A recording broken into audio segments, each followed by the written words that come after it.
Sio kama tukubali kama tunajua, kwa sababu sisi tunajulikana kwa sababu mkoa wa Kigoma ni nyumbani. Kwa hiyo sisi hatujaona ajabu wote watu kutufurahia kwa sababu tupo nyumbani. Labda ndio kama tupo Dubai watu mafanikio yetu, vifaa vipo, tuna wasanii tunawagharimia. Kila siku msanii ale afanye ya shoot.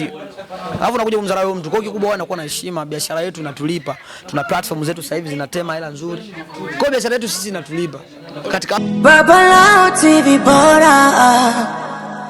Babalao. Yes, mambo vipi? Mambo ni aje ndugu wapenzi watazamaji popote mlipo duniani. Hapa niko na maambassador ambao wanafanya kazi ya kuipromote Mbondo to the World. Moja kati ya kampuni ambao mpaka sasa ni kampuni ambayo inazungumziwa sana mtaani kwetu, na leo niko na maambassador ambao wanafanya kazi ya kuipromote kampuni ya Mbondo to the World. Kwenye mic ni mtangazaji wako pendwa niite Jafu GK. Hapa niko na Mbuzi la Kibembe pamoja na Pilato aka London Boy, au sio bana? Kaka inakuaje? Shwari ndugu. Kama kawaida. Namshukuru Mungu. Madam Shemzi wangu. Unajua mavazi ya kimungu haya mzee wangu. Au sio? Kwa sio mfahamu Mbuzi la Kibembe labda ni dini gani? Nimeongea kwenye interview ya press, mimi sio Muislamu, ila ni Mkristo Muislamu. Yaani vyovyote mimi nipo. Labda kuna siri gani kwenye kuvaa nguo nyeupe kama hizo ulizovaa? Unajua tumekuja kwenye kuja kusaini mkataba. Ndio. Tumekuja kwa heshima. Ya kwa msafi kabisa. Tumekata hapa hatuna kosa lolote. Hapa nipo tu kama nilivyo, kama sijaoa, kama nimeoa. Kama hujaoa, kama au sio? Unapenda usingo ndugu yangu. Pilato London Boy inakuaje kiongozi? safi kaka. Kama kawaida? Kama kawa. Umepoa tajiri yangu. Shukrani sana. Au sio? Yeah. Labda siku leo kwa upande wa London Boy imeanzaje? Tunashukuru hili ndio hizo zinakuja. Tunashukuru Mwenyezi Mungu. Hata kidogo tu tunakula. Hili zinakuja. Hili zikija. Labda nizungumzie swala kwa ujumla la kuwa ambassador wa kampuni au wa kitu fulani. Ni mara ya ngapi kwa upande wenu mpaka sasa hivi? Kwanza tunamshukuru Mungu na tunamshukuru mwekezaji wa perfume za Mbondo kwa kutuona sisi tunaweza kumfanyia jambo lake lifike kwa ndugu zetu. Kwa kikubwa sisi tunamshukuru. Siwezi kana lolote la kuja kuchangia wakati mimi nimepewa riski tu mzee wangu. Kwa tunamshukuru kwa kutuletea riski. Nje na riski ni kitu gani ambacho kimekushawishi hadi ukaamua kufanya promotion ya hii kampuni? Tofauti na riski, ili jina la Mbondo. Unajua tunataka watu wawe wengi ambao wataleta makampuni tofauti ambayo yatakuwa yanabeba jina la Mbondo. Kwa sababu gani? Ili jina la Mbondo linatufanya sisi tunajivunia fahari yetu. Yaani ni sawa sana uje mwanangu mimi aje awe msanii mkubwa alafu anatumia jina langu la Nyago. Alafu akawa mkubwa kuliko pale nilipoishia mimi. Unaona ni fahari kwangu. Kwa hiyo kubwa mimi hii Mbondo mimi nafurahi kwa sababu mtu anatutoa tulipokuwa anatupeleka sehemu nyingine. Unajua bidhaa perfume anatumia mtu yoyote ambao sio Mbondo sio nani. Sasa sisi tunavyoimba anaimba mtu yoyote. Kwa hiyo shehe wangu sisi tunamshukuru Mungu tumeshawishika na jina na sisi wenyewe tunatakiwa tupambanie jina letu tutoke hapa lende sehemu nyingine. Labda kwa wasio fahamu Mbondo to the World na Bembe to the World utofauti wake uko vipi? Tofauti moja ni bidhaa. Ndio. Na nyingine ni muziki, ni sanaa ambayo inatufanya sisi watu watusikie, wanatuona kwenye TV wanafanya. Lakini perfume lazima manukato tunatakiwa unukie kama hivyo, ndio tofauti. Yeah. Kwa hiyo ndio moja kati ya vitu ambavyo vimewashawishi kufanya. Sababu Mbondo inaweza kaja siku moja nikatuletea t-shirt, kuletea viatu, ikaleta vitu vingi. Kwa hiyo kikubwa inatakiwa sasa sisi tujue tumesimamia sehemu gani. Ukiwa kwenye Mbondo to the World wewe ni mtu wa bidhaa. Ukija kwenye Bembe to the World unatakiwa upambanie muziki wetu ufike sehemu nyingine. Kwa hiyo ndio tofauti wake huo. Upande wa Pilato, ulifeel kitu gani baada ya Mbuzi la Kibembe kuwa amekuhusisha kwenye hili lingine tena? Tunajua alikuhusisha kwenye swala la kwanza la kwenda kutumbuiza hapo jijini Kigoma Nandi Festival. Lili kanipa mwanangu. Lili kakupa yeye. Au sio? Yes, amelipokeaje hili lingine? Kwanza mimi nafurahi tukiwa tunafanya dili pamoja kwa sababu dili ni kama shule, kama tupo shule hivi. Kwa hiyo tunafurahi kukaa na marafiki. Kwa hizi kazi za hela tunazifanya, tunafurahi tukiwa tunafanya tu ambao tunaelewana nao. Mimi nafurahi kwa sababu kile kidogo ambacho tunapata tunatakiwa tunagawana 50-50. Kwa hiyo mimi nafurahi tukiwa pamoja tunatafuta hela. Mimi nafurahi sana. Nirudi nyuma kidogo huko Kigoma kwa sababu hatujafanikiwa kupiga maswali na wewe, labda kuna watazamaji wana maswali mengi ambao wanajiuliza kutoka kwako. Labda baada ya kuperform kule Kigoma na kuona watu walivyokushabikia kama wanakufahamu sana, wewe kama wewe au wewe kama mwanamuziki au mwana sanaa, ulilipokeaje ile swala la kuona watu wanakukubali kama wanakujua yani? Sio kama tukubali kama tunajua, kwa sababu sisi tunajulikana kwa sababu mkoa wa Kigoma ni nyumbani. Kwa hiyo sisi hatujaona ajabu wote watu kutufurahia kwa sababu tupo nyumbani. Labda ndio kama tupo Dubai watu wanatushangilia ndio kusema hii mbona tushangilia na wazungu, lakini watu hapa tena maskini ya Mungu Tanzania yetu tena Kigoma ni nyumbani kwetu. Kwa hiyo tulikuwa tuko nyumbani kwa sababu kusema ati watu ambao wanaipeleka Kigoma ni sisi hapa. Kwa hiyo tulikuwa kwenye nyumbani Kwa hiyo kwa mara watu ambao tulikuwa hatujui pale ni nyumbani kwetu sana. Kipi ambacho kiko nyuma ya London Boy ambacho watu wakifahamu kabisa? Mimi na talent. Mimi na talent nayo. Nirudi upande wa Mbuzi la Kibembe, ngoma ambayo imeachiwa siku za hivi karibuni na hizi ni zaidi ya siku 4, mmeachia ngoma wewe na Janja Nesto. Hongereni kwa kazi kali kama hii. Shukrani mzee wangu. Kuna madini ambayo yametumika kwenye ngoma ambayo kidogo ni madini ambayo ni private sana kwa upande wenu. Labda tungetamani kujua gharama ambazo zimetumika kwenye ile ngoma. Ni ngoma ya kawaida lakini maudhui yake ni mazuri na ni ya tofauti na maudhui ya aina yoyote ambayo tuliwahi kuyaona kabla. Wewe ili swala unalizungumziaje na gharama gani ambazo zimetumika kwenye ngoma kama hii? Tengua kwanza kauli. Ngoma sio kawaida shehe wangu. Watu wanaimba watu tofauti wasema ngoma kawaida. Tengua kauli. Ngoma kali. Hapo umeongea. Ngoma ni kali, video kali. Hapo ndo umeongea. Sasa material ambayo tulifanya kwenye ile video, unajua wimbo ukiwa mkubwa, unatakiwa na wenyewe ulete video ambayo ni kubwa. Ndio maana tulimwambia Spy bana, hii mimi nimekuwa kwa sababu nakwambia najua utaua. Chukua chombo hiyo hapo. Kwa sababu mdogo wangu si umenipa. Mimi na tushafanya kazi nyingi, utaona nataka tukifanya. Na kweli akaja kaua. Umeona mwanangu alikuwemo. Kwa sababu ngoma kubwa. Kwa hiyo sisi tunashukuru Mungu kwa sababu Mr. Spy ni mtu kama anatupendeleaga, anatufanyia kama tufanya tena. Yes. Ningependa kuuliza swali hivi, Nyago man, wewe unapitia comments za mashabiki? Napitia, si unajua mashabiki wanaofanya unajifunza. Unaweza kamandi lakini kuna vitu unasema hapa ameongea kweli. Tunataka tujifunze. Zipo comment mtaani, achana na za mtandaoni ambazo zinazungumza kwamba Janja Nesto aliua zaidi yako. Kweli sawa, unalipokeaje? Anafurahi kwa sababu ni msanii wangu, nimemtengeneza mimi. Nashukuru Mungu kwa sababu anaanza kutaka kunivuka, lakini mzee kasikilize ngoma vizuri. Hawaambie watu akasikilize vizuri. Watajua Mbuzi ni nani. Ni mkubwa. Mimi nagusaga tu, mimi nagusa. Mimi sitoimba sana, sitoenda kwa yani sana. Mimi sitaki kwa yani, mimi nataka tu nikuonyeshe kwamba uandishi na talent na kwaya ni vitu tofauti sana. Kwa hiyo sisi tunagusa kitu ambacho watu wakisikia mara moja kinakaa kichwani. Ndio maana unaona challenge nyingi wanapiga sehemu yangu. Bama ulokani wewe shipa. Natumia wewe unagusa tu kidogo, watu unagusa. Tunatambua akaunti ya Janja Nesto haijawa na muda mrefu sana, lakini mafanikio yanaanza kuwa makubwa tofauti na jinsi matarajio yalikuwa, kwa sababu ni mpya. Mapokezi yake yalikuwa ni ya kawaida, lakini yamezidi kuimprove na kuwa makubwa. Wewe kama kiongozi ambaye unamsimamia Janja Nesto, umejisikia umelipokeaje hili swala la akaunti ya mwanamuziki wako ambaye yuko chini yako anafanya vizuri na akaunti imepokelewa vikubwa na mashabiki? Kwanza nimpe hongera Janja Nesto, amefanya mpaka unaanza kupewa challenge ya kuambia bana umemzidi kaka yako. Unajua ni kitu kikubwa sana katika maisha ya msanii yote ambaye amesimamiwa na mtu. Kwa hiyo kikubwa mimi niseme hongera yake na nimpongeze sana kwa sababu kwa hapa na alipokuwa sasa hivi katoka hapa kafika sehemu nyingine. Kwa hiyo kikubwa hii ni hatua kubwa sana kwenye maisha yake ya muziki, na mimi nimshukuru kwa sababu ananiheshimisha. Kwa sababu sio kila msanii anaweza kumchukua mtaani tu kamfanya awe mkubwa na akawa mkubwa bila talent. Kwa hiyo nimshukuru kwa talent yake, kwa heshima, mdogo anaheshima sana na anasikia kaka nikimwambia fanya hichi anafanya. Kwa hiyo kubwa nimpe shukuru, nimshukuru mimi kwa sababu kuna vijana wengine watakuja kumfundisha mtu yeye anajikuta yeye ndo anamemaliza. Hata kusikia anafanya chochote. Kwa hiyo Janja ni kati ya wasanii ambao wananisikiliza, wanaheshima sio tu kwangu, wanaheshima na kila mtu.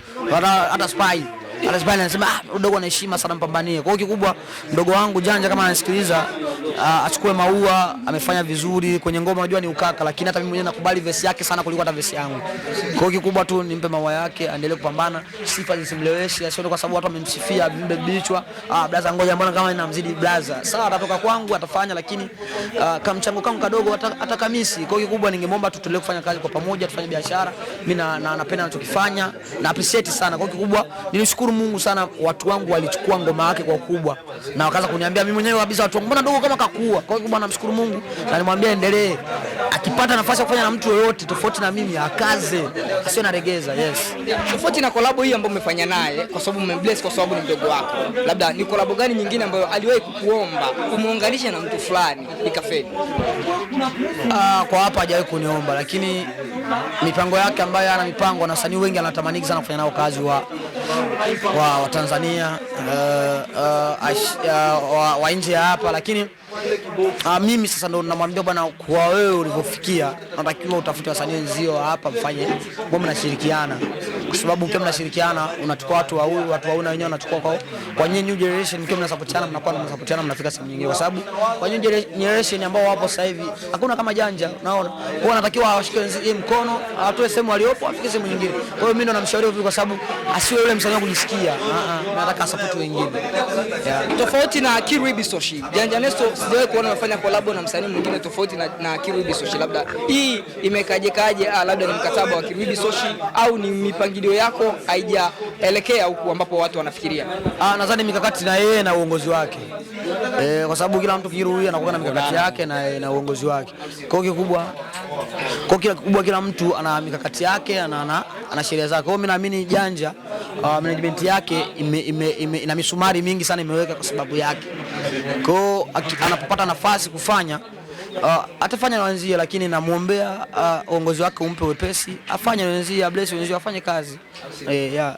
Labda upande wa Pilato London Boy ambao ulikuwa naye hapo muda mrefu sana, tumewaona mkiambatana wawili, lakini hatujashuhudia kuona kazi challenge yoyote ambayo inawahusisha nyinyi wawili. Labda ni nini ambacho kinaendelea kati yako wewe na Pilato London Boy? Najua Pilato alikuwa msanii wangu nyuma, kwa sasa hivi ni partner ambao tunatafuta hela, na yani tuseme ni businessman, mwanangu wa kutafuta hela. Kwa hiyo kubwa mimi namshukuru kwa nafasi anakuja play part ambayo anakuja kuiplay kwangu yeye kama Feko, kwa sababu tunapokuwa wawili tunakuwa na nguvu ambayo mtu mwingine hawezi kutushika. Lakini kuhusiana hizo challenge na nini tutafanya, kwa sababu si mimi na ndugu. Na kuhusu wimbo huu, dogo ni talent sana Feko, talent mkubwa sana, na anaimba, anafanya vyote. Kwa hiyo naamini ipo siku mimi yani ninachokipambania kwake sasa hivi ni kumpambania kumuweka kwenye muziki. Hata kama hawezi kwenye lebo yangu, lakini tu kama Jux na Diamond wanasupportiana, watu wanafanya, watu wanaondoka. Kwa hiyo kubwa mimi natamani sana aingie huko, atakuwa anafanya content. Mimi mwenyewe nachipaga content, mimi mwenyewe naweza kabuni kitu changu nikaua. Mimi mwenyewe Watanzania wengi waliweza kunijua kwenye content, kama TV yangu nilikuwa naweka nje nikafanya, lakini kwa sababu nimeliacha, kwa sababu kuna mikakati mingine naiweka vizuri. Kwa yeye natamani aje huku tushambulie kwenye muziki na tushambulie kwenye content, taondoka. Mimi naamini tu siku moja atanisikia na tutaleta ngoma mimi na Feko. Ikienda upande wa Bembe to the World, kwa muondoko huu wa Bembe to the World na hii mutisha ambayo wanayo wanamuziki wa Bembe to the World, unahisi miaka 5 mbeleni hii Bembe to the World itakuwa ni muziki wa namna gani? Bembe to the World kwa sasa hivi, kwanza tulipokuwa na hapa tulipofikia sehemu nzuri sana. Unajua kuna mtu anaweza kaja akaanza kuchamba akatukana, lakini ajui sisi tunahangaika kwa kiasi gani. Mimi nitakiongea hicho kwa sababu mimi naona watu wengine huaga wanajisahau mchango wetu sisi. Unaweza kuwa producer, mfano kana wewe ni director producer, utanipa tu kazi ambayo umenipa audio ambayo sijaipost, sijapeleka sehemu yote. Hiyo kazi mimi naichukua naanza kufanya challenge, kutafuta njia za kupromote hiyo kazi itoke hapa ifike sehemu nyingine. Director kanipa video, kwa nimaliza vitu vyako, unanipa sasa mimi msanii nikapambane. Nikaanza kupambana, nikaanza kufanya vitu vyangu. Sio kwamba nasahau nini wanachokifanya producer na wanafanya director, lakini wao wanatuheshimu na sisi, kwa sababu tunapambana sana usiku na mchana kufanya zile kazi ambazo wanazotupa zifike sehemu nyingine. Kwa sababu kwenye promotion inatulale wengine. Kama mimi kuna muda mpaka macho anauma usiku na kesha. Unaona vitu. Kwa hiyo kikubwa wana thamini kidogo chetu ambacho sisi tunafanya kama wasanii, kuwatoa na wao wana kweli hii kazi director kaua. Ngoja sasa niwaoneshe watu kama kweli kau. Sisi ndo tunaaminisha watu director anafanya vizuri. Sisi ndo tunaaminisha watu producer anafanya vizuri, lakini unakuta producer akwambia anakuwa na msanii wake ambaye amemkariri, mimi nataka tu msanii fulani kwa sababu ni msanii wangu. Wanakuwa nakosea ndugu yangu. Kwa hiyo kikubwa watu support wote, kwa sababu kama mimi Nyago sina matabaka mzee wangu. Lakini juzi kati tu hapa nimesikia kuna ninasema ni malaya tu. Anakaa tu chamba. Sasa hivi wasanii wanaruhusu wafanye chochote. Sasa utafanya chochote. So kwani sisi na wewe tuna mikataba gani? Wewe ni malaya. Mimi sitokuja kwenye biashara yako. Yupi huyo kaka? Watajua tu. Mimi sio malaya tu kwamba nitakuja kwenye biashara yake. Yeye ataendelea kufanya biashara yake malaya. Hata niona. Na hata usikia tu mimi namwambia kwamba malaya umepungua, kwa sababu mimi si gani kwenye malaya. Lakini akija kwenye business ya muziki tutamuonesha kwamba muziki sasa hivi unafanyika. Watu wanapiga hela kwenye muziki. Watu dunia nyingine inaanza kutusikiliza. Wao wanakuja tu kuchamba hapa. Kwa hiyo kikubwa mimi ningeomba tu wapunguze kutuchamba sana na kuwa natoa watu kwenye motisha, kwa sababu kuna wasanii wengine hawawezi mikiki ya kuchambwa. Wasanii wengine sio kama mimi, yote ni chamba, lakini kesho kuna nitafanya kazi. Lakini wengine ukiwachamba na kama unawatoa kwenye njia. Kwa hiyo kubwa mimi naomba endelee kutusupport, lakini tupunguze hizi kauli mbovu. Wasiojua muziki umemlipa Nyagomeni kitu gani? Asiyofanyaje? Wasiojua ambao wanachamba kwamba muziki mnafanya muziki wa utopolo, mambo mengi sana, maneno mengi ya kizushi yasiokuwa na ukweli ndani yake. Basi unawaambia nini, au muziki unakulipa kitu gani? Uwadhibitishie. Mzee wangu mimi natumia simu ambayo ndugu yake ambaye anamtegemea yuko Marekani ndo anaitumia mimi. Ambapo hata ndugu yake ambaye yuko Marekani hana hiyo simu. iPhone. Mimi ni umeificha waione. Ngoja, hii simu $3,700,000. Mtaji huo. Ni mtaji wa mtu. Toa simu, mimi natembelea pikipiki ya $3,000,000. Mimi nyumba zangu kija kupiga hesabu ya vile ambavyo kwenye nyumba zangu sio chini ya mamilioni. Sasa unakuta mtu anakuja kudharau kitu ambacho mimi nakifanya, inaniuma kwa sababu hii familia yangu mimi mdogo wangu. Nisipofanya muziki familia yangu haili. Nisipoimba familia yangu. Sasa mtu yani kuna vitu vingine vinakuwa vinakera kwa sababu hajui nini sisi tunachokipata, lakini waheshimu tunachokifanya. Waheshimu kwa sababu gani? Kama watu tumekuwa hivi kwa sababu muziki ule kuniambia tu kwamba Nyago na Firwa nyuma ndio maana napata hivi vitu. Ni uongo. Kwa sababu tunapambana muziki ndio maana tunapata vitu kama hivi. Kwa hiyo sasa unaanza kuchamba bana, wewe wanafanya nini? Sasa hivi wanatemea tembea. Tutakuonesha mafanikio yetu. Vifaa vipo, tuna wasanii tunawagharimia. Kila siku msanii ale afanye ya shoot. Alafu unakuja kumdharau mtu. Kwa hiyo kikubwa anakuwa na heshima, biashara yetu inatulipa. Tuna platform zetu sasa hivi zinatema hela nzuri. Kwa hiyo biashara yetu sisi inatulipa. Katika watu ambao wamefanikiwa kwenye biashara yao kuwalipa ni sisi wasanii wa Nyarugusu. Kabisa. Na bado fursa za uambassador bado zinawafuata. Kuja afu tena wewe mwenyewe unaona mzee wangu shehe wangu. Sasa watu unachamba, utaendelea kuchamba sisi tunapiga zetu hela na ngoma zetu zinaondoka. Sio uambassador wako labda kwa mtu anataka apate madini au hicho ambacho mnakipromote kama perfume na vitu mbalimbali vingine ambavyo bado havijakuwa public. Na hizi ni vingi ambavyo unavipromote lakini leo bado ni perfume. Akitaka kupata hizo bidhaa anatakiwa afanyeje kwa kupitia? Kikubwa anatakiwa ingie kwenye mitandao yote ya kijamii ya Mbondo to the World, atakuta bidhaa zao zote pale. Mbondo to the World. Wana logo yao hivi tumeonyesha, nafikiri wataiona hiyo logo. Hakikisha imekuja ile logo kwa sababu sasa hivi najua kwa sababu tumefanya interview atakuja wengi. Kwa hiyo kikubwa anatakiwa zingatie logo yetu. Kwa hiyo kikubwa nafikiri ni hilo. Na kingine kikubwa tu support, hatuna njia nyingine ya kuwa tofauti na hizi tunapewa, tunakuwa ambassador ya vitu. Na promoter wanakuja kutusupport, watu wanaona nguvu yetu. Ndio hivyo. Na kuambia watazamaji pamoja na mashabiki zako nini kinafuata baada ya ngoma ya wewe na Janja Nesto kwa upande wako binafsi, nje na account ya Janja Nesto, nje na account ya Malkia, nje na account ya Shani, account yako binafsi, nini kinafuata kama burudani kwa watazamaji wako pamoja na mashabiki zako? Mimi na nyimbo nyingi kapuni, nafikiria mimi na uongozi kama tunaweza kuachia albamu, tunaweza kuachia EP, lakini kingine nitakachowaambia watu wa Sadi TV, watu wa Babalao TV, watu wa Bennett Media wajue kwamba tuko kwenye mikakati ya kuachia au kurelease ngoma yote mpya kwenye account yetu, na ni ngoma kubwa international. Na isipokuwa ngoma international, tunachia EP ambayo itakuwa imesimama na nyimbo ambazo zina nguvu. Sasa hivi tuna collab, kuna sanii ambao baadhi nitakuwaweka mle ndani. Kwa hiyo kikubwa watu msubirie siku yote, lakini mwaka hauwezi ukaisha tusipoachia hivyo vitu. Kwa hiyo kikubwa wajiandae na mwakani, hata tushaandaa ngoma mwakani, maana si mwakani tutakaa tumekaa tu hivi. Tunawaachia kazi. Na mani hapo enjoy, niko na media zako pendwa hapa nyumbani kwetu. Mtangazaji wako niite Jeffrey GK. Hapa nilikuwa na Mbuzi la Kibembe aka Beberu pamoja na Feko Amadani aka London Boy. Wamezungumza kuhusiana na swala zima la ambassador ambao wanapromote Babalao TV bora. Babalao